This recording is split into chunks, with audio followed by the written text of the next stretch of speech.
Hello students.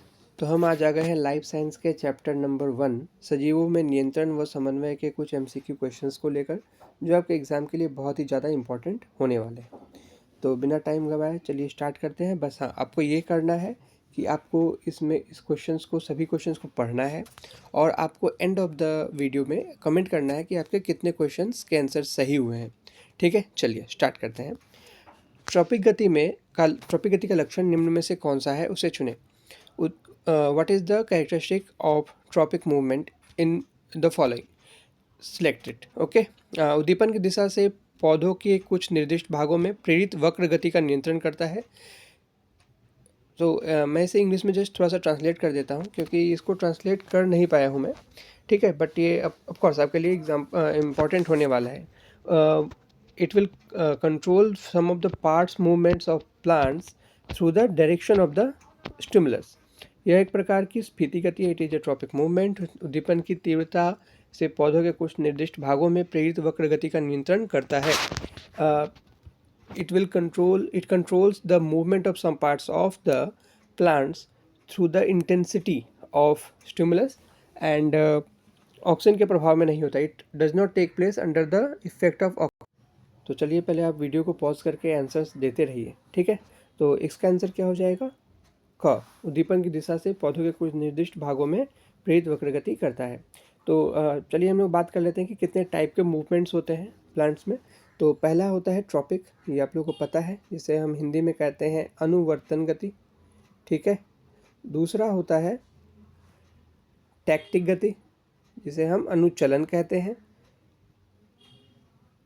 और तीसरी होती है नैस्टिक, जिसे हम अनुकुंचन भी कहते हैं हिंदी में।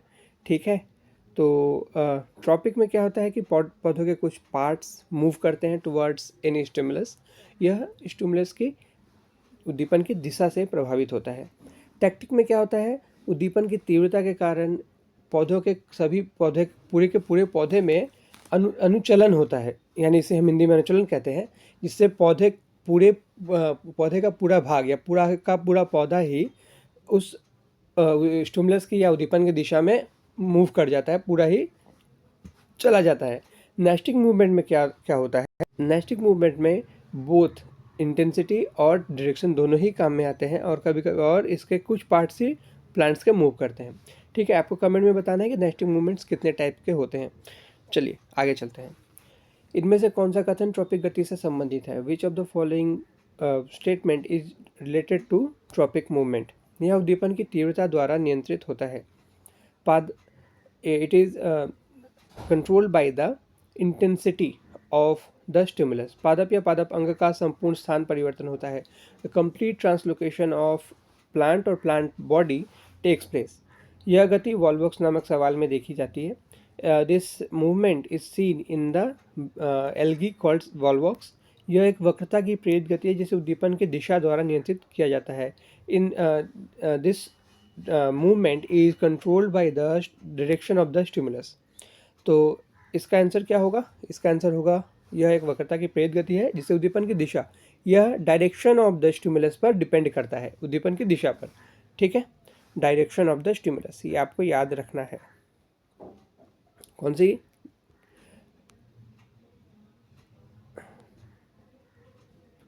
Tropic movement is controlled by the direction of the stimulus. ठीक है, ये मैंने वही जस्ट बता दिया। ट्रॉपिक डायरेक्शन पे, ये इंटेंसिटी पे, और ये बोथ डायरेक्शन और इंटेंसिटी दोनों पे डिपेंड करती है।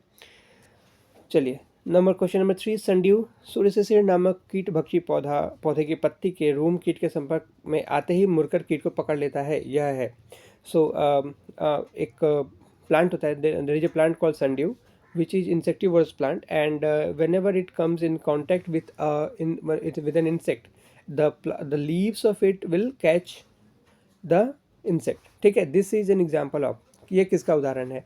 यह सिज्मोनेस्टी, थर्मोनेस्टी, फोटोनेस्टी या केमोनेस्टी, किसका उदाहरण है? तो अभी हम देख ही रहे हैं कि एक कीट को पकड़ ले रहा है, जिसके एक्चुअली होता क्या है कि उसके प्लांट्स के लीव्स से कुछ केमिकल्स रिलीज होते हैं, जिसके कारण उसके प्लांट्स में मूवमेंट होता है और वो बंद हो जाते हैं, जिससे हमें लगता है कि उसने इंसेक्ट को पकड़ लिया है। ये किसका एग्जाम्पल है? केमोनेस्टी का एग्जाम्पल है। चलिए आगे। कुछ फूल सूर्योदय के बाद खिलते हैं और सूर्यास्त के बाद बंद हो जाते हैं, यहाँ पूरा नहीं है। तो यह किसका उदाहरण है, ठीक है। और यहाँ पर एग्जाम्पल्स भी ठीक से नहीं है, ऑप्शंस भी थोड़ा ऑर्डर गलत हो गया है। एनीवे तो ये किसका exam, so the question is that some flowers open up after sunrise and close after sunset. This is photonasty, chemonasty, seismonasty और थर्मोनेस्टी। तो ये किसका एग्जाम्पल है, ये फोटोनेस्टी का एग्जाम्पल है, क्योंकि देखिए यहाँ पर प्रकाश, सूर्य के प्रकाश की बात हो रही है, प्रकाश या लाइट। और लाइट को बेसिकली हम कैसे डिनोट करते हैं, फोटो से। जहाँ भी हम लाइट की बात करते हैं तो उसे हम कहते हैं फोटो, है ना। तो यहाँ पर फोटोनेस्टी की बात हो रही है। चलिए,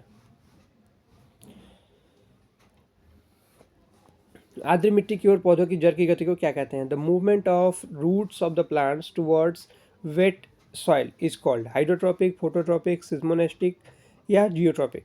देखिए यहाँ वाटर की बात हो रही है, वाटर को हम किससे डिनोट करते हैं, हाइड्रो से डिनोट करते हैं, हाइड्रो, ठीक है। तो ये किस टाइप की मूवमेंट है, हाइड्रोट्रॉपिक मूवमेंट या हाइड्रोट्रॉपिक गति है। चलिए आगे चलते हैं। गुरुत्वानुवर्तन से अधिक प्रभावशाली कौन है, which of the following is more powerful than geotropic movement, रसायनुवर्तन, जलानुवर्तन, स्पर्शानुवर्तन या प्रकाशानुवर्तन। तो सबसे पहले मैं आपको बता दूं कि रसायनुवर्तन होता ही नहीं है, ठीक है। जलानुवर्तन होता है, प्रकाशानुवर्तन होता है, फिर स्पर्शानुवर्तन कुछ नहीं होता, ठीक है। तो ये दोनों तो आंसर्स होंगे ही नहीं। There is no any chemotropic movement और सिस्मोट्रॉपिक मूवमेंट, ठीक है। We have phototropic and hydrotropic, ठीक है। ये हाइड्रोट्रॉपिक है, हाइड्रोट्रॉपिक, और ये है फोटोट्रॉपिक। तो इसका आंसर क्या हो जाएगा, इसका आंसर होगा hydrotropic. Hydrotropic is more powerful और more impactful than geotropic movement, ठीक है। तो आपको क्वेश्चन को ऐसे भी देखना है कि आपको सबसे पहले देखना है कि कौन कौन से ऑप्शंस गलत हैं, पहले हमें उसे हटा देना है।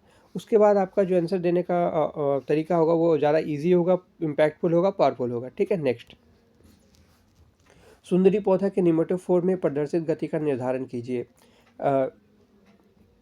Decide the movement shown in the pneumatophore of Sundari plants, ठीक है।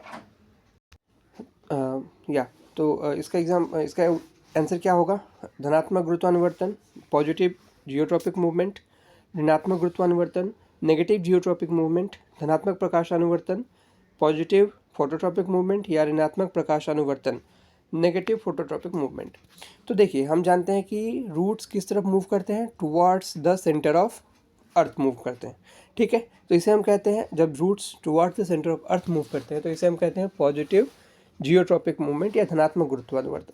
लेकिन सुंदरी के पौधे में जो रूट्स होती हैं वो, क्योंकि वो एरिया बहुत ज़्यादा मार्सी होता है, बहुत ज़्यादा सॉल्टी लैंड होता है, तो to grab some more oxygen उसके रूट्स क्या होते हैं, बाहर आ जाते हैं और खूंटे के जैसे स्ट्रक्चर्स बनाते हैं। तो इसे हम कहते हैं नेगेटिव जियोट्रॉपिक मूवमेंट, ठीक है। तो इसका आंसर क्या होगा, ऋणात्मक गुरुत्वानुवर्तन या नेगेटिव जियोट्रॉपिक मूवमेंट। चलिए आगे चलते हैं। पौधा का तना और शाखाएं सूर्य के प्रकाश की ओर वृद्धि करती हैं, जो हैं the branches and stem of a plant move towards the light. This is धनात्मक प्रकाशानुवर्तन गति, पॉजिटिव फोटोट्रॉपिक मूवमेंट, धनात्मक गुरुत्वानुवर्तन गति, पॉजिटिव जियोट्रॉपिक मूवमेंट, ऋणात्मक प्रकाशानुवर्तन गति, नेगेटिव जियोट्रॉपिक फोटोट्रॉपिक मूवमेंट या धनात्मक जलानुवर्तन गति, पॉजिटिव हाइड्रोट्रॉपिक मूवमेंट।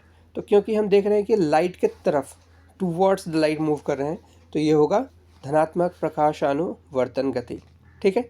इसे हम ऋणात्मक गुरुत्वानुवर्तन गति भी कह सकते थे अगर उसकी बात होगी तो, लेकिन यहाँ पर क्योंकि वो ऑप्शन में नहीं है, धनात्मक प्रकाशानुवर्तन गति है, तो हम इसे ही सिलेक्ट करेंगे, पॉजिटिव फोटोट्रॉपिक मूवमेंट। ये आपको याद रखना है।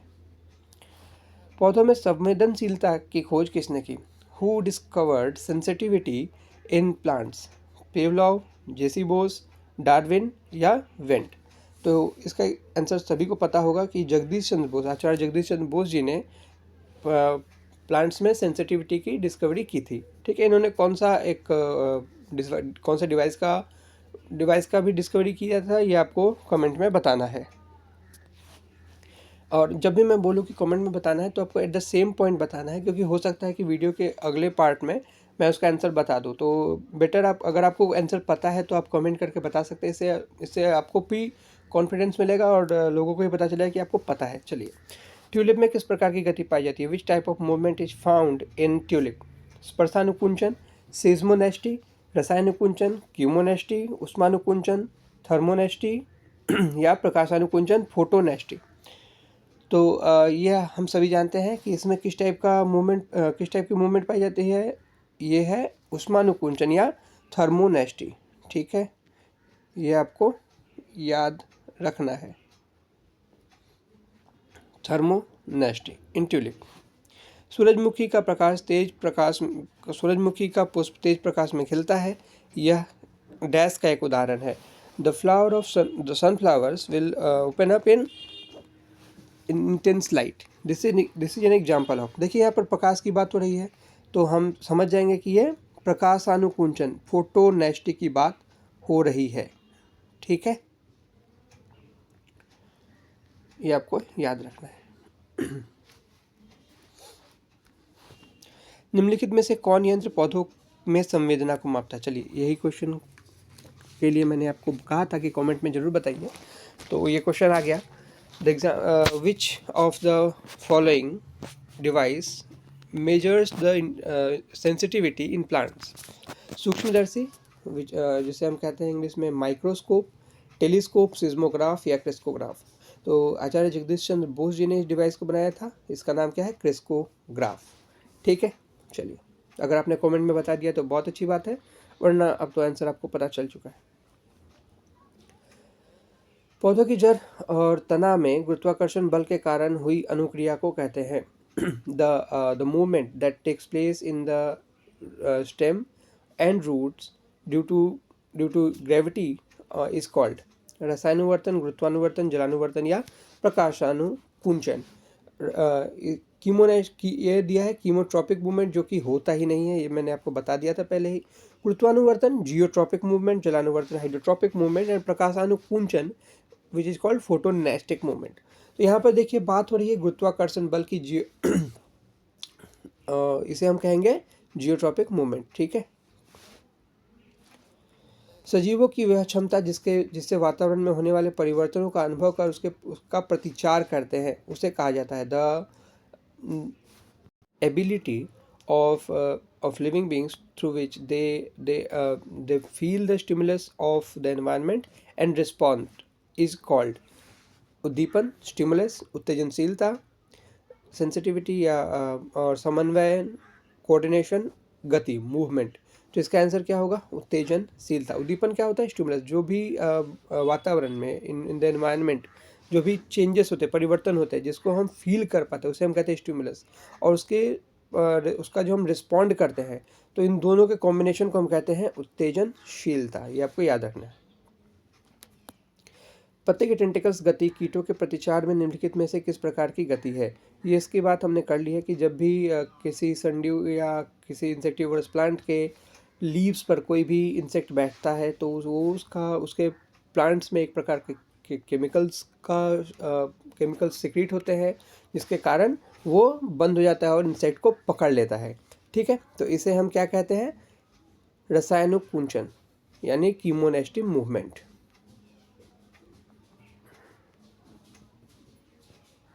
ठीक है, ये आपको याद रखना है। सूर्योदय के समय खिलने वाला तथा सूर्यास्त के समय बंद होने वाला फूल। Which of the following flower is the one which opens in at the time of sunset, opens at the time of sunrise and closes at the time of sunset. इसके ऑप्शंस हैं ऑक्जेलिस, सूर्यमुखी sunflower, Nagphani which is cactus, और छुई मुई जिसे हम mimosa भी कहते हैं। तो इसका आंसर क्या होगा बताइए? इसका आंसर होगा सूर्यमुखी। जो हम जानते हैं इसका नाम ही सूर्यमुखी है, यानी कि ये सूर्योदय के समय खिल जाता है और सूर्यास्त के समय बंद हो जाता है। ये आपको याद रखना। और ये अगर आपसे पूछा जाए कि ये किस टाइप की मूवमेंट शो करता है, तो ये होगा फोटोनेस्टी, क्योंकि ये सनलाइट की इंटेंसिटी के कारण इसमें मूवमेंट हो रहा है। रासायनिक पदार्थ की तीव्रता या सांद्रता के प्रभाव से होने वाली गति the movement that occurs due to chemical substance instance और कंसंट्रेशन इज कॉल्ड ट्रॉपिक गति, ट्रॉपिक मूवमेंट, नेस्टिक गति, नेस्टिक मूवमेंट, सिज्मोनेस्टिक, कीमोनेस्टिक। तो देखिए ट्रॉपिक गति और नेस्टिक गति तो दो अलग अलग टाइप्स ऑफ मूवमेंट है, और यहाँ पर बेसिकली आपको एक टाइप बता दिया गया जिसमें स्टिमुलस का नाम दे दिया गया जो है केमिकल। ठीक है, केमिकल यानी कि कीमोनेस्टी, ये होगा हमारा आंसर, कीमोनेस्टी। ठीक है, ये हमारा आंसर होगा। तो अगर आप देखें तो कीमोनेस्टी के ऊपर बहुत सारे क्वेश्चन पूछे जा रहे हैं, खासकर नेस्टिक मूवमेंट के ऊपर। तो आपको ये याद रखना है कि नेस्टिक मूवमेंट होता कितने टाइप के हैं। तो नेस्टिक मूवमेंट 5 टाइप के होते हैं, फोटोनेस्टिक, थर्मोनेस्टिक, कीमोनेस्टिक, सिज्मोनेस्टिक, निक्टिनेस्टी, जिसमें फोटो और थर्मो दोनों का कॉम्बिनेशन होता है। ठीक है, निक्टिनेस्टी।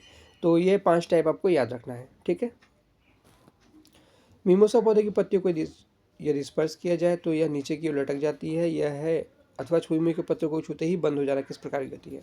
The plants the leaves of mimosa plants when touched they bend downwards, or the leaves of mimosa when touched they closes. This is an example of सिज्मोनेस्टी, कीमोनेस्टी। यहाँ पर भी एग्जाम्पल्स 2 बार लिख दिए गए हैं, ये गलत है। कीमोनेस्टी, सिज्मोनेस्टी, फोटोट्रोपिज्म और फोटोटैक्टिक विचलन। तो देखिए हमने यहाँ पर बात की है टच की, और टच आता है सिज्मोनेस्टी के अंदर, ये आपको याद रखना है। तो ये ऐसा भी आपको मिमोसा प्लांट्स का बिल्कुल याद रखना है, ये बहुत ही ज़्यादा इंपॉर्टेंट क्वेश्चन है, एग्जाम में बार बार पूछा जाता है कि मिमोसा प्लांट में किस टाइप की मूवमेंट देखी जाती है, सिज्मोनेस्टी। चलिए आगे। जलीय वातावरण में क्लेमाइडोमोनास का प्रकाश की ओर जाना, the movement of chlamydomonas towards light in aquatic environment is called phototropic, phototactic, photonastic या हाइड्रोट्रॉपिक। तो देखिए हमने ये बात की थी कि टैक्टिक मूवमेंट में ही प्लांट्स पूरे तरीके से एक जगह से दूसरी जगह चले जाते हैं, उनका पूरा complete movement of the body होता है। तो यहाँ पर देखिए एग्जांपल में सिर्फ एक ही ऑप्शन है ऐसा, फोटोटैक्टिक। हालांकि आपको ये याद रखना है कि यहाँ पर लाइट प्रकाश की बात की गई है, इसलिए यहाँ इसका आंसर होगा फोटोटैक्टिक गति। ठीक है, याद रखना है आपको। पादप हार्मोन का स्थानांतरण एक स्थान से दूसरे स्थान तक कैसे होता है। तो देखिए प्लांट हार्मोन्स प्लांट के बॉडी में सिक्रीट होते हैं। ये आपको याद रखना है एक डिफरेंस कि हमारे बॉडी में, एनिमल्स के बॉडी में हार्मोन सिक्रीट करने के लिए ग्लैंड्स होते हैं। ठीक है, ग्लैंड्स होते हैं, जिसे हम किस टाइप के ग्लैंड्स कहते हैं, इन्हें हम ये आपको बताना है कमेंट में। चलिए मैं नहीं बताऊंगा। तो हमारे बॉडी में 2 टाइप के ग्लैंड होते हैं, चलिए बताते हैं, एक्सोक्राइन और एक्सोक्राइन, एंडोक्राइन। तो एंडोक्राइन ग्लैंड से ही हमारे बॉडी में हार्मोन सिक्रीट होते हैं। ठीक है, लेकिन प्लांट्स में ऐसा कोई ग्लैंड नहीं होता। ये आपको बहुत ही इंपॉर्टेंट डिफरेंस है, याद रखना है प्लांट हार्मोन और एनिमल हार्मोन के बीच में। तो हमारे बॉडी में क्या होता है, एंडोक्राइन ग्लैंड से जो हार्मोन निकलते हैं उन्हें ब्लड में रख दिया जाता है, और ब्लड उसके जो टारगेट प्लेस है वहाँ तक पहुँचाते हैं। ठीक है, लेकिन प्लांट बॉडी में ब्लड तो होता नहीं, तो उनमें जो द ट्रांसलोकेशन ऑफ हार्मोन होता है, या उसको एक स्थान से दूसरे स्थान तक ले जाना होता है, वो कैसे होता है, जल तथा भोजन के द्वारा, फूड और वाटर के थ्रू। ठीक है, ऑक्सीजन उसमें ट्रैवल नहीं करती प्लांट बॉडी में, हमें याद रखना है, या ऑक्सीजन के थ्रू हार्मोन का ट्रांसलोकेशन नहीं होता, रक्त होता ही नहीं उसमें, और नलियाँ भी नहीं होती। ठीक है, चलिए आगे। इनमें से कौन सा एडीएच हार्मोन का कार्य है, which of the following is the function of ADH hormone.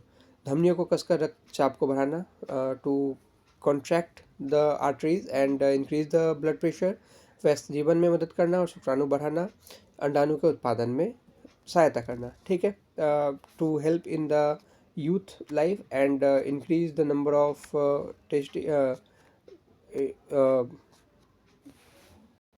ठीक है, नंबर 3 जो ऑप्शन है वो है ग्लूकोज को ग्लाइकोजन में रूपांतरण करके पेशी कोशिकाओं में संचय करता है, यकृत। ये नहीं होगा। ठीक है, to convert glucose into glycogen so that and store it in the muscle cells and तंत्रिका तंत्र के विकास का कारण तथा उसके स्वाभाविक क्रियाओं को बनाए रखता है। The development of nervous system and control it's normal function. ठीक है, तो इसका आंसर क्या होगा? इसका आंसर होगा धमनियों को कसकर रक्तचाप को बढ़ाना। ये कॉन्ट्रैक्ट कर देता है आर्टरीज को और ब्लड प्रेशर को बढ़ा देता है। एड्रेनालिन संबंधी कौन सा कथन असत्य है? Which of the following statement related to adrenaline is wrong? तो सबसे पहले आपको याद रखना है कि एड्रेनालिन जो हार्मोन है वो एड्रिनल ग्लैंड से निकलता है, एड्रिनल ग्लैंड से निकलता है। ठीक है, और एड्रेनालिन हार्मोन को हम F3 हार्मोन भी कहते हैं, ये भी आपको याद रखना है। तो इसके ऑप्शंस क्या क्या है? हृदय की गति को बढ़ाता है, to increase the heart rate, किशोरावस्था के दौरान शुक्राणु उत्पादन में सहायक, हृदय उत्पादन में वृद्धि करता है, the to increase the function of heart, systolic रक्तचाप में वृद्धि करता है, to increase the blood pressure of systolic blood pressure. Okay, तो इसका आंसर क्या हो जाएगा? किशोरावस्था में के दौरान शुक्राणु के उत्पादन में सहायता नहीं करता, ये नहीं करता। ठीक है, इसके लिए दूसरे हार्मोन्स हैं। चलिए, निम्न वाक्य में कौन सा इंसुलिन के बारे में गलत है? Which of the following statements about insulin is wrong? रक्त से ग्लूकोज को ज़्यादातर शारीरिक या देही कोशिकाओं में अवशोषित करने में मदद करता है। It helps in absorbing glucose from the blood into somatic cells और बॉडी सेल। ओके, यकृत तथा पेशी कोशिकाओं के अंदर ग्लूकोज को ग्लाइकोजन में बदलता है। In the liver and muscle cells converts glucose into glycogen. वसा तथा प्रोटीन को ग्लूकोज में परिवर्तित करने में सहायक है। To convert fat and protein into glucose. Protein तथा वसा को ग्लूकोज में बदलने से रोकता है। It restricts in protein and fat in from converting into glucose. ठीक है, तो इसका आंसर क्या होगा? इसका आंसर होगा वसा तथा प्रोटीन को ग्लूकोज में परिवर्तित करने में सहायक है। तो ये एक्चुअली कब होता है? जब आपको बॉडी को न्यूट्रिशन नहीं मिल रहा होता है और आपको बॉडी को इंस्टेंट एनर्जी की रिक्वायरमेंट होती है, तो हमारे बॉडी में जो फैट और प्रोटीन होता है उसे ग्लूकोज में तोड़ दिया जाता है, जिससे हमें हमारे बॉडी को इंस्टेंट एनर्जी मिलती है। तो ये इंसुलिन का काम नहीं है। आपको कमेंट में बताना है कि इंसुलिन हार्मोन हमारे बॉडी के किस ग्लैंड के किस पार्ट से निकलती है। ठीक है, आगे इसका आंसर मिल जाएगा, इसलिए जल्दी से भी कमेंट कर दीजिए। निम्न कथन में से असत्य कथन का चुनाव कीजिए। Select the wrong statement from the following. Number 1, FSH, LH तथा पैरालैक्टिन GTH के भिन्न प्रकार है। FSH, LH and prolactin are different types of GTH। Okay, हृदय के कार्य के उत्पादन को एड्रेनालिन घटाता है। एड्रेनालिन डिक्रीजेज द फंक्शनैलिटी और प्रोडक्टिविटी ऑफ हार्ट। इंसुलिन कोशिका में कोशिका भित्ति द्वारा ग्लूकोज के अवशोषण करने में सहायक है। Insulin is helpful in absorbing glucose from the cell wall और सेल मेम्ब्रेन। मानव शरीर में कुछ प्रोजेस्टेरोन प्लेसेंटा का निर्माण करता है। Progesterone develops the placenta in the human body. तो इसका आंसर क्या हो जाएगा? इसका आंसर होगा कि हृदय के कार्य के उत्पादन को एड्रेनालिन घटाता है। ये बिल्कुल गलत है। एड्रेनालिन क्या करता है? हृदय के कार्य के उत्पादन को बढ़ाता है। ठीक है, महिलाओं में फॉलिकल स्टिमुलेटिंग हार्मोन जो अंडाशय के ग्राफियन फॉलिकल्स को उत्तेजित करके जी हार्मोन का स्राव करता है, वह है the hormone which in women stimulates follicles or and it stimulates the Graafian follicles so that G hormone is secreted। वह कौन सा हार्मोन है? TSH, ADH, एस्ट्रोजन और ACTH। तो आपका सबसे पहला काम है कि इन सभी हार्मोन्स के फुल फॉर्म को लिखना है, क्योंकि आपके एग्जाम में बहुत बार सिर्फ फुल फॉर्म पूछ दिए जाते हैं। ठीक है, तो इसका आंसर क्या होगा? इसका आंसर होगा ऑस्ट्रोजन। ऑस्ट्रोजन या एस्ट्रोजन ही वो हार्मोन है जो वुमेन बॉडी में या फीमेल बॉडी में जी हार्मोन को सिक्रीशन करवाता है। डायबिटीज मेलिटस से आक्रांत एक व्यक्ति को नीचे दिए गए किस हार्मोन का स्तर उचित मात्रा में करने में अक्षम होता है? In a person who has diabetes mellitus in his body, which hormone is not able to is not secreted in proper manner or proper amount। ठीक है, एड्रेनालिन, इंसुलिन, थायरोक्सिन या टेस्टोस्टेरोन। तो हम जानते हैं कि जब भी इंसुलिन किसी के बॉडी में प्रॉपर अमाउंट में सिक्रेट नहीं होता तब उसे डायबिटीज मेलिटस नामक डिजीज हो जाता है। ठीक है, इंसुलिन का काम क्या है? इंसुलिन का काम है हमारे बॉडी में जो एक्स्ट्रा ग्लूकोज है उसे ग्लाइकोजन में कन्वर्ट कर देना, सो दैट ये हमारे बॉडी से बाहर न चला जाए थ्रू यूरिन। और जब किसी के बॉडी में इंसुलिन का सिक्रेशन कम हो जाता है तो उसके बॉडी में जो एक्स्ट्रा ग्लूकोज है वो ग्लाइकोजन में कन्वर्ट नहीं हो पाता और ये यूरिन के थ्रू निकलता रहता है। इसे ही डायबिटीज मेलिटस कहते हैं। जंतु हार्मोन के संबंध में गलत कथन का चुनाव कीजिए। Select the wrong statement in case of animal hormone. Anti ketogenic hormone insulin, calorigenic hormone thyronine, gonadotropic hormone testosterone, संकटकालीन हार्मोन एड्रीनलिन। तो इसका क्या होगा आंसर? Gonadotropic hormone testosterone. ये गलत है। ठीक है, सही जुड़ा कौन सा है? कसिन रोग एड्रेनलिन के अधिक स्राव के कारण होता है। गिग्नेटिज्म, ओके, कसिन रोग happens due to major hyper secretion of adrenaline. Gigantism ACTH के अधिक स्राव के कारण होता है। Gigantism happens due to hyper secretion of ACTH. Diabetes insipidus glucagon के अधिक स्राव के कारण होता है। डायबिटीज इंसिपिडस occurs due to hyper secretion of glucagon. Thyroxine tadpole लार्वों के कायांतरण में सहायक है। Thyroxine is helpful in body changing और ट्रांसफॉर्मेशन ऑफ टैडपोल लार्वा। तो इसका आंसर क्या होगा? थायरोक्सिन टैडपोल लार्वों के कायांतरण में सहायक है। हम जानते हैं थायरोक्सिन हार्मोन हमारे बॉडी में मेटाबॉलिज्म को कंट्रोल करती है और इसके हाइपर सिक्रेशन से क्या होता है? घेंघा नामक रोग होता है, गोइटर। ठीक है, ये आपको याद रखना है। सही जोड़े को चुनिए। Choose the correct pair. Kinin पुष्प लगने में सहायक है। Kinin hormone is helpful in budding और फ्लावरिंग। ठीक है, फ्लावर्स अगर किसी प्लांट में आते हैं तो वो काइनिन के हेल्प से आते हैं। 2,4-D गेहूं के खेत में खरपतवार नाशक की तरह कार्य करता है। 2,4-D acts as a weedicide in the wheat farms. Okay, और वीट फील्ड में ये वीडिसाइड के रूप में काम करता है। ठीक है, जिब्रेलिन कटिंग में उपयोग किया जाता है। Gibberellin is used in cutting. Auxin पार्श्वकली के वृद्धि में सहायक है। Auxin is helpful in apical meristem. ठीक है, चलिए, एपिकल बर्ड। तो इसका आंसर क्या हो जाएगा?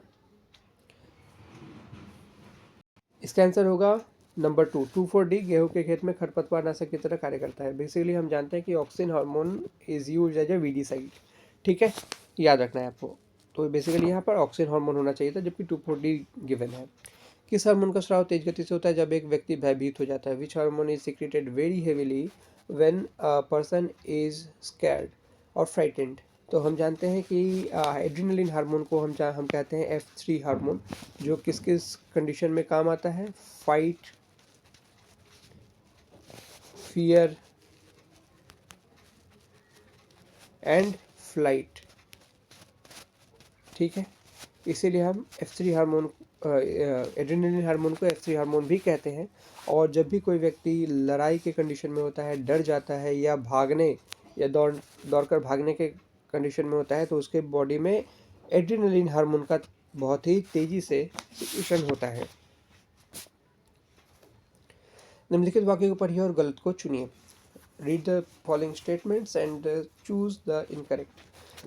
हाइपोथैलेमस पीयूष ग्रंथि के अग्रभाग के स्राव को नियंत्रित करता है। Hypothalamus controls the interior part of pituitary glands secretion. ADH और ऑक्सीटोसिन के का संग्रह पीयूष ग्रंथि के पश्च भाग से ये सिक्रेशन होगा, स्राव होगा। The secretion of ADH and oxytocin takes place from the interior part of pituitary gland. Insulin कोशिका उत्तक में ग्लूकोज को संग्रह करने में वृद्धि करती है और रक्त में ग्लूकोज के स्तर को कम कर देती है। Insulin helps in storing the glucose in the tissues and it decreases the the level of glucose in blood. Oestrogen वृषण के लीडिंग कोशिकाओं में स्रावित होता है. ऑस्ट्रोजन इज सीक्रेटेड फ्रॉम वृषण कोशिका लीडिंग सेल्स. ओके, तो इसका आंसर क्या हो जाएगा? इसका आंसर होगा ऑस्ट्रोजन वृषण के लीडिंग कोशिकाओं में स्रावित होता है. ठीक है. निम्नलिखित कथनों को पढ़िए और सही विकल्प हार्मोन से मिलाइए. यह हार्मोन हृदय की धड़कन, कार्डियक उत्पादन और रक्त के दबाव को बढ़ाता है. यह हार्मोन सांस की दर को बढ़ाता है. यह हार्मोन वृद्धि को बढ़ाता है. ठीक है. तो इसका आंसर क्या हो जाएगा? इंसुलिन, एड्रेनलिन, थायरोक्सिन या वृद्धि हार्मोन, ग्रोथ हार्मोन भी हम इसे कहते हैं, सोमेटोट्रोपिक हार्मोन भी कहते हैं. ठीक है. तो इसका आंसर क्या होगा? Adrenaline. it increases the cardiac productivity of heart, it increases the respiratory rate, it increases the growth of the body. Adrenaline. ठीक है. निम्नलिखित में से कौन से दो कार्य जिब्रेलिन द्वारा संपन्न होते हैं? Which of the following functions are done by gibberellin? अग्रस्थ कलिका को बढ़ाता है और पार्श्व कलिका को वृद्धि को घटाता है. It increases the growth of apical bud. Okay. कली और बीज के में सुसुप्ता, ये सुष्मिता नहीं होगा, सुसुप्ता अवस्था में वो भंग करता है. जब हम जानते हैं कि जब किसी सीड में जो एम्ब्रियो होता है वो स्लीपिंग फेज में होता है और उसे जगा देता है. ठीक है. पार्श्वकली की वृद्धि को बढ़ाता है, पर्व संधि की वृद्धि को बढ़ाता है. तो इसमें मोर देन वन आंसर होना चाहिए. तो आपको सिलेक्ट करना है कि ए बी सही होगा, बी सी सही होगा, बी डी या ए सी. ठीक है. तो इसका आंसर क्या होगा? इसका आंसर होगा बी डी, यानी कि कली और बीज के सुषुप्तावस्था को भंग करता है और पर्व संधि की वृद्धि को बढ़ाता है. ये से क्या होता है कि पौधे के हाइट में वृद्धि होती है. बीज के अंकुरण में सहायक हार्मोन है. Which of the following hormone is helpful in the bees के अंकुरण में कौन सा हार्मोन हेल्पफुल है? ठीक है. ऑक्सिन, साइटोकाइनिन, जिब्रेलिन या इंडोल एसिटिक एसिड. तो हम जानते हैं कि इसका आंसर क्या होगा? इसका आंसर होगा जिब्रेलिन. ठीक है. पौधों की वृद्धि में सहायता करने वाला हार्मोन है. फ्लोरोजेन, ऑक्सिन, साइटोकाइनिन या इंसुलिन. इसका आंसर होगा ऑक्सिन. निम्नलिखित में से कौन जिब्रेलिन का स्रोत है? Which of the following is a source of gibberellin? Apple, मक्का का भ्रूणपोष, एम्ब्रियो ऑफ मेज, नारियल जल, कोकोनट वाटर या बीज का बीज पत्र, सेट कॉटिलेडन ऑफ सीड. ठीक है. इसका आंसर क्या होना चाहिए? बीज का बीज पत्र. ठीक है. Cotyledon of the seed. प्राकृतिक हार्मोन है. Which of the following is a natural hormone? यहाँ पर पूछा जा रहा है कि नेचुरल हार्मोन कौन सा है. तो देखिए, आपके एग्ज़ाम के पर्सपेक्टिव से कृत्रिम हार्मोन या मैन मेड हार्मोन बहुत ही ज़्यादा इंपॉर्टेंट है. आपको जितने भी एग्जाम्पल्स बुक में दिए गए हैं वो आपको याद होने चाहिए कि कौन कौन से ऐसे हार्मोन्स हैं जो मैन मेड है, जो नेचुरल नहीं है. ठीक है. क्योंकि उस पर एक क्वेश्चन आता ही है. तो यहाँ पर ऑप्शन में दिया गया है काइनिन, वर्नालिन, NAA, IPA. तो हम जानते हैं कि IPA, NAA, वर्नालिन, ये तीनों ही नेचुरल हार्मोन नहीं है, ये मैन मेड हार्मोन है या कृत्रिम हार्मोन है. तो इसका आंसर होगा काइनिन. और हम जानते हैं नेचुरल हार्मोन सिर्फ 3 ही होते हैं: ऑक्सिन, साइटोकाइनिन या काइनिन और जिब्रेलिन. ये आपको याद रखना है. जिस हार्मोन की कमी से बोलन का रोग होता है वह हार्मोन है. Which of the following hormones hyposecretion causes bolans disease? Okay. Thyroxine, insulin, adrenaline, somatotropic hormone.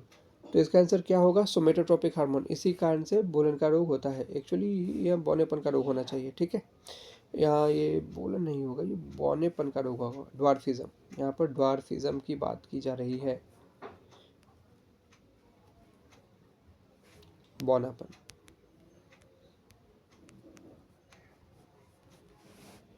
सोमेटोट्रोपिक hormone जिसे हम ग्रोथ हार्मोन भी कहते हैं. चलिए, इसके साथ ही एक क्वेश्चन बहुत ज़्यादा इम्पोर्टेंट बनता है. वह है कि list down the names of the hormone secreted by pituitary gland, तो ये आपको याद होना चाहिए कि पिट्यूटरी ग्लैंड से कितने हार्मोन्स निकलते हैं। आप कमेंट में ज़रूर बताइए कि इसका नंबर कितना है, अगर हो सके तो नाम भी कमेंट में लिख दीजिए। इससे आपको भी हेल्प होगा और बाकी सभी स्टूडेंट्स को भी हेल्प होगा और हमें पता चलेगा कि आपको कितना पता है। और अगर आपको एक सेशन चाहिए पिट्यूटरी ग्लैंड से निकलने वाले हार्मोन्स के ऊपर तो आप कमेंट में ज़रूर बताएं। बच्चों में सोमेटोट्रोपिक हार्मोन के कम स्राव के कारण का परिणाम है the result of hyposecretion of somatotropic hormone in babies या इन बच्चों में क्या होता है, ठीक है, बेबीज में, ठीक है। तो मिक्सोडिमा, क्रेटिनिज्म, घेंघा या बौनापन, ठीक है। तो इसका एक अभी हमने देख लिया बौनापन, ठीक है, यही सेम सेम क्वेश्चन है ये। निम्नलिखित में से कौन सी मास्टर ग्रंथि है, which of the following is the master gland. तो ये बहुत ही इंपॉर्टेंट क्वेश्चन है, बार बार पूछा जाता है कि मास्टर ग्लैंड किस ग्लैंड को कहते हैं और क्यों कहते हैं। ये भी क्वेश्चन पूछा जाता है कि क्यों कहा जाता है मास्टर ग्लैंड। तो हम जानते हैं कि पीयूष ग्रंथि या पिट्यूटरी ग्लैंड को हम कहते हैं मास्टर ग्रंथि। क्यों कहते हैं, क्योंकि the hormones that are secreted from pituitary gland mostly control the secretion of the different other glands, like they stimulate and they control the secretion of most of the glands। Piyush ग्रंथि से निकलने वाले hormone अन्य ग्रंथियों के hormone के स्राव को नियमित करते हैं, नियंत्रित करते हैं और उनके स्राव को उत्तेजित भी करते हैं। यही कारण है कि पीयूष ग्रंथि को मास्टर ग्रंथि भी कहा जाता है। और आपको यह भी याद रखना है कि पीयूष ग्रंथि हमारे बॉडी की सबसे छोटी एंडोक्राइन ग्लैंड भी होती है, ठीक है। चलो, संकटकालीन हार्मोन है the hormone which is called hormone of whenever we face a situation which is problematic, ठीक है। जब भी हमें ये मैंने बता दिया है कि हम किस हार्मोन को F3 हार्मोन यानी कि फियर, फाइट और फ्लाइट हार्मोन कहते हैं, ठीक है। ये इसका आंसर होगा एड्रेनलिन हार्मोन। प्राणियों में हार्मोन एक स्थान से दूसरे स्थान तक जाता है the in animal hormone travels from one place to another through रक्त एवं लसिका द्वारा, थ्रू ब्लड एंड लिम्फ। ये आपको याद रखना है, ब्लड एंड लिम्फ, ब्लड और लिम्फ, इन दोनों के थ्रू ही हमारे बॉडी में हार्मोन एक प्लेस से दूसरे प्लेस तक जाते हैं। ऑक्सीजन के थ्रू नहीं होता, वाटर के थ्रू नहीं होता, भोजन के और फूड के थ्रू भी नहीं होता है, ठीक है। निम्नलिखित में से कौन सा हार्मोन डायबिटीज इंसिपिडस से संबंधित है, थायरोक्सिन, एसीटीएच, एडीएच या ऑक्सीटोसिन। ये बहुत ही इंपॉर्टेंट क्वेश्चन है, आप इसको स्टार मार्क जरूर कर लीजिए और उसको याद रखिए, ठीक है। क्योंकि डायबिटीज़ मिलिटस से क्वेश्चंस तो बनते ही हैं, डायबिटीज़ इंसिपिडस से क्वेश्चन बनते हैं और उसमें लोग कंफ्यूज हो जाते हैं, ठीक है। तो इसका आंसर क्या होगा, ADH। Option number 3 is the correct one, ADH, ADH, ये आपको याद रखना है।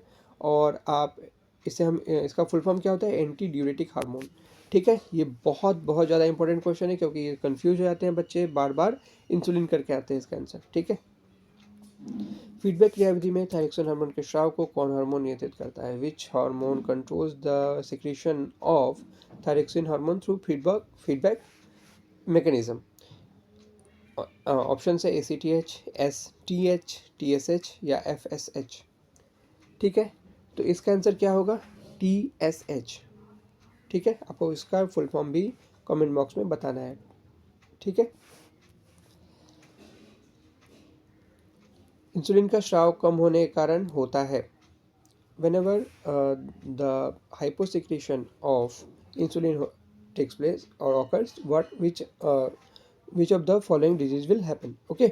तो इसके जो ऑप्शन है वो क्या है, बौनापन, ड्वार्फिज्म, एनीमिया, घेंघा, ग्वाइटर या मधुमेह, डायबिटीज़। तो इसका आंसर होगा मधुमेह, ठीक है। जब भी डायबिटीज इंसिपिडस की बात की जाए तब तो हम दूसरा आंसर लगाएंगे ADH, जब लेकिन अगर सिर्फ डायबिटीज़ दिया हो, मधुमेह दिया हो, तो आपको इंसुलिन टिक करना है, याद रखना है। इनमें से कौन मिश्रित ग्रंथि है, which of the following is a mixed gland. तो अभी कुछ देर पहले मैंने आपको बताया था कि हमारे बॉडी में दो टाइप के ग्लैंड्स पाए जाते हैं। एक तो है एक्सोक्राइन ग्लैंड, एक्सोक्राइन, ठीक है, और दूसरा है एंडोक्राइन। ठीक है, एक्सोक्राइन और एंडोक्राइन। तो क्या क्या खासियत है इन दोनों ग्लैंड्स की? एक्सोक्राइन ग्लैंड्स के पास अपने सिक्रीशंस को अपने टारगेट प्लेस तक पहुंचाने में या टारगेट ऑर्गन तक पहुंचाने के लिए डक्ट्स पाए जाते हैं। डक्ट्स, नलिकाएं, हिंदी में कहते हैं नलिकाएं और इंग्लिश में इसे कहते हैं डक्ट्स। ठीक है, डक्ट्स। जबकि एंडोक्राइन ग्लैंड्स के पास कोई भी डक्ट नहीं होते, इसलिए इसे डक्टलेस ग्लैंड भी कहा जाता है। ठीक है, तो जब जो भी एंडोक्राइन ग्लैंड के सिक्रीशंस होते हैं उनको अपने टारगेट प्लेस पर पहुंचाने के लिए कोई भी डक्ट्स नहीं होते, इसीलिए इसे डक्टलेस ग्लैंड कहते हैं। और एक्सोक्राइन ग्लैंड को डक्टफुल ग्लैंड भी कहते हैं। नलिका रहित, इसे नलिका युक्त और इसे नलिका रहित ग्रंथि कहते हैं। ठीक है, एक्सोक्राइन ग्लैंड से मोस्टली हमारे बॉडी में एंजाइम्स निकलते हैं। क्या निकलते हैं? एंजाइम्स। जबकि एक्सोक्राइन ग्लैंड से हमारे बॉडी में हार्मोन्स निकलते हैं। ठीक है, और क्योंकि एक्सोक्राइन ग्लैंड के पास अपने डक्ट्स हैं तो एंजाइम्स उन डक्ट्स के थ्रू अपने टारगेट प्लेस पर पहुंचते हैं, जबकि हार्मोन्स को अपने टारगेट प्लेस पर पहुंचने के लिए ब्लड एंड लिम्फ का हेल्प लेना पड़ता है। ठीक है, तो ये तो हो गए एक्सोक्राइन और एंडोक्राइन। अब हमारे बॉडी में कुछ ऐसे ग्लैंड्स हैं जो दोनों ही ग्लैंड्स का काम करते हैं, जैसे कभी वो एंडोक्राइन की तरह बिहेव करते हैं, कभी वो एक्सोक्राइन की तरह बिहेव करते हैं। तो उसका एग्जांपल क्या है? पैंक्रियाज, अग्नाशय। ठीक है, पैंक्रियाज जब एक्सोक्राइन ग्लैंड की तरह बिहेव करता है तो उससे बहुत सारे एंजाइम्स निकलते हैं जो हमारे फूड के डाइजेशन में हेल्प करते हैं, जबकि एंडोक्राइन ग्लैंड के थ्रू उसके पैंक्रियाज से दो हार्मोन निकलते हैं, एक है इंसुलिन और दूसरा है ग्लूकागॉन। ठीक है, ये आपको याद रखना है। सॉरी, हाँ, ग्लूकागॉन, करेक्ट। निम्नलिखित में से कौन सी अंतःस्रावी ग्रंथि है? इनमें से पूछा जाता है कि विच of the following is endocrine gland. ठीक है, एंडोक्राइन ग्लैंड, ऐसे ग्लैंड्स जिनमें डक्ट्स नहीं होते। ठीक है, लार ग्रंथि, सलाइवा ग्लैंड, अश्रु ग्रंथि, टीयर ग्लैंड, यकृत, लिवर और थायराइड ग्रंथि या थायराइड ग्लैंड। तो हम जानते हैं कि थायराइड ग्रंथि ही एंडोक्राइन ग्लैंड है जिससे थायरोक्सिन हार्मोन निकलता है। ठीक है, थायरोक्सिन हार्मोन निकलता है, ये आपको याद रखना है। ठीक है, तो यही हमारे बॉडी में एंडोक्राइन ग्लैंड है। बाकी ये तीनों जो है ये है एक्सोक्राइन ग्लैंड के एग्जाम्पल्स। ये भी आपको याद रखना है कि एक्सोक्राइन ग्लैंड के एग्जाम्पल क्या क्या है। अश्रु ग्रंथि से टीयर्स निकलते हैं, लार ग्रंथि से सलाइवा निकलता है जिसमें टैलिन होता है, और यकृत से लिवर यानी लिवर से बाइल का सिक्रीशन होता है जो हमारे बॉडी की सबसे बड़ी ग्लैंड भी होती है, याद रखना है आपको। निम्नलिखित ग्रंथियों में से किससे किससे किससे इंसुलिन स्रावित होता है?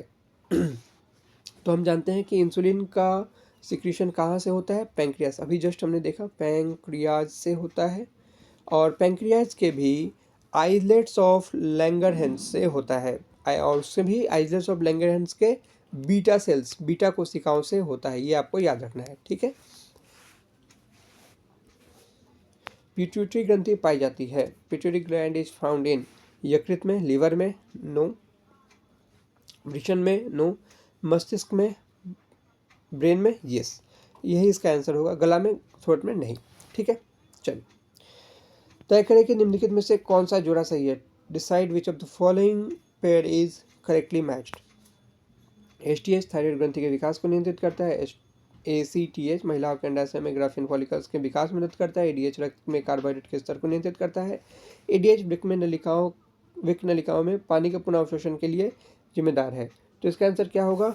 एडीएच वृक्क नलिकाओं में पानी के पुनः अवशोषण के लिए जिम्मेदार है। ये बिल्कुल रॉन्गली मैच्ड है, सॉरी, ये बिल्कुल सही मैच किया गया है, बाकी सभी रॉन्गली मैच्ड है। ठीक है, तो इसी के साथ हम इस चैप्टर के क्वेश्चंस के एंड पे चले हैं। एक्चुअली अभी बहुत सारे क्वेश्चंस और भी बाकी हैं, उसे मैं दूसरे पार्ट में लाऊंगा क्योंकि ऐसे वीडियो बहुत बड़ा हो जा रहा है, तो वेट कीजिए उसका, और इसमें कमेंट जरूर करें कि आपके कितने आंसर सही हुए हैं। मिलते हैं अगले वीडियो में। Thank you.